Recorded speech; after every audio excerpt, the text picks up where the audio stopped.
So in this tutorial, I'm going to show you the breakdown of making a leaf, like a maple leaf here first, and then we're also going to blend the leaf colors with acrylic paint. So that's kind of the second portion of the tutorial.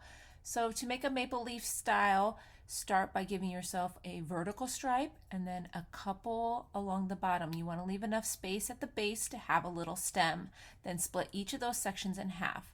Now you're going to repeat this design on all 5 points. So you're going to create an arrow shape and then have it curve back towards itself. Repeat that again on all 5 pieces.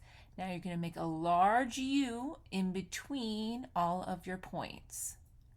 And then follow up by the bottom section cutting back to your stem.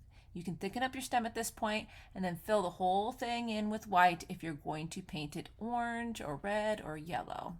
Now on to our blending. So I have 2 round brushes here.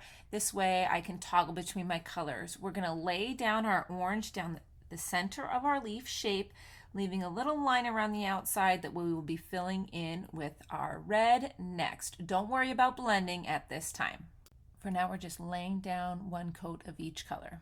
Next, while you still have red on your brush, you're going to take your brush at an angle and create with a dabbing motion all the way along the edge. Make sure not to go over the edge of your outline, but pull that red paint down towards the center of your leaf. Once you've got the red laid down, we are going to wipe off the excess off our brush, then switch back over to our orange color. Starting in the center of the design, you're going to use the same motion and blend that orange up into the red. Work your way back and forth with this dabbing motion, slowly easing that orange back into the red. As you can see, the color will get this beautiful blend. It can take a couple passes, and you can do a couple coats if you need to. You can do this with any color combination you want. You could do yellow in the center with orange on the outside as well.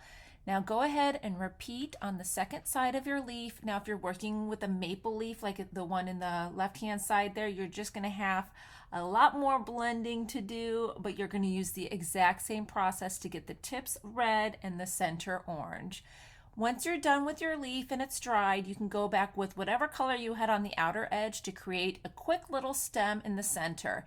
Now I've decided to line and add a word to my rock before hiding it around town. This is absolutely optional. I hope you enjoyed this rock painting tutorial. Make sure that you check out the rest of our fall rock painting ideas or see more of our fun 3-minute rock painting tutorials. Happy painting!